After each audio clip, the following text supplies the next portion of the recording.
এক আর এক যোগ করলে 10 হয়, আর 3টা এক যোগ করলে 11 হয়। একে একে 10 হয়, আর 3টা এক যোগ করলে 11 হয়। সারা জীবন তো করে আসলাম, একে একে 2 হয়, আর 3টা এক যোগ করলে 3 হয়। কি এক একে 10 কেমনে সম্ভব? এগুলো কি? এগুলোর ব্যাখ্যা। 1 + 1 মানে হলো 10, 3টা 1 মানে হলো 11। এটাই তো কনফিউশন। তোমরা সারা জীবন কি শিখেছো? সারা জীবন শিখেছো 1 + 1 মানে হলো 2, আর 3টা 1 মানে হলো 3। তোমরা তো রাইটই আছো, কিন্তু তুমি তো আইসিটিতে যে যুগটা শিখতেছো সেটা হচ্ছে বাইনারি যুগ। আর বাইনারি যুগের ক্ষেত্রে অবশ্যই তোমাকে বাইনারি মান বসাতে হবে। এক আর একে যোগ করলে 2 ঠিকই হয়, কিন্তু বাইনারি যুগে 2 এর বাইনারি মান হলো 10। 2 এর বাইনারি মান কিভাবে হয়? 2 কে বাইনারিতে কনভার্ট করো, 2 একে 2, অবশিষ্ট 0, আর 1 কে বাদ যাবে না, 0 বার যাবে, অবশিষ্ট রইল 1। তাহলে 1 এ 0, 2 এর বাইনারি মান হচ্ছে 10। সেভাবে হচ্ছে 1 আর 1 কে যোগ করলে হয় 10। আসলে বাইনারি যুগ তো 2 এর বাইনারি মানটাই বসে। ঠিক সেম 3, 3 কে তুমি বাইনারিতে নিয়ে যাও, কনভার্ট করো, 2 একে 2, অবশিষ্ট 1। আর এখানে 2 কে যদি ভাগ করো, এটা 0, এটা হলো 1, আর 3 এর বাইনারি মান হলো 11। এটাই হচ্ছে 1 + 1 + 1 সমান হচ্ছে 11। অবশ্যই তোমাকে এভাবে বুঝে বুঝে শিখতে হবে। আজকে কলেজে কি পড়াইলো এগুলো? এনকোডার ডাটা, ডিকোডার ডাটা, আনকোডার ডাটাকে কিভাবে কোডেড ডাটাকে কিভাবে আনকোডেড কিভাবে রূপান্তর করে, এগুলো এনকোডার আর ডিকোডার ডাটাগুলো কোথায় ইউজ হয়, এগুলো কোথায় ব্যবহার হয়, এগুলোর সমস্যার সমাধানগুলো কি? কিছুই তো মাথায় আসতেছে না। কি করা যায় এখন এগুলো নিয়ে? তোমার তো কনফিউশন হবেই, কারণ তুমি বলতেছো কোডেড ডাটাকে আনকোডেড, আনকোডেড ডাটাকে কোডেড। কিছুই তো বোঝা যায় না।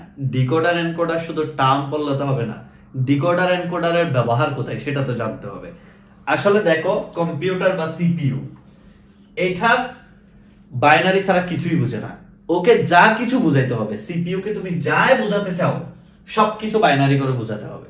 এখন এই বাইনারি করে বোঝাতে গেলে তোমার যে কোনো ডেটাকে কোডেড মানে এক কথায় কোডকে বা বাইনারিতে কনভার্ট করে বোঝাতে হবে।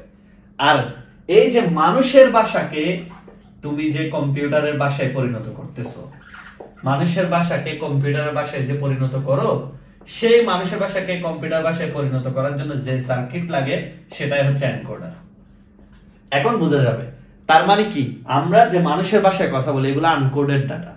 এই আনকোডেড ডাটাটাকে আমরা যখন কম্পিউটারের ভাষায় নিয়ে আসি তখন এটা পরিণত হয় কোডেড ডাটায়। তার মানে আনকোডেড ডাটাকে কোডেড ডাটাই হলো এনকোডার। ঠিক সেম এখন দেখো তুমি, এই যে এখন কম্পিউটারের ডাটাগুলো কিভাবে আছে, কোডেড অবস্থায় আছে। এই কোডেড ডাটাটাকে তুমি পুনরায় আনকোডেড অর্থাৎ মানুষের ভাষায় নিয়ে আসতে, মানুষ তো কোড বোঝে না, আনকোডেড ডাটায় পরিণত করতে হলে তোমাকে অবশ্যই এখানে ইউজ করতে হবে ডিকোডার।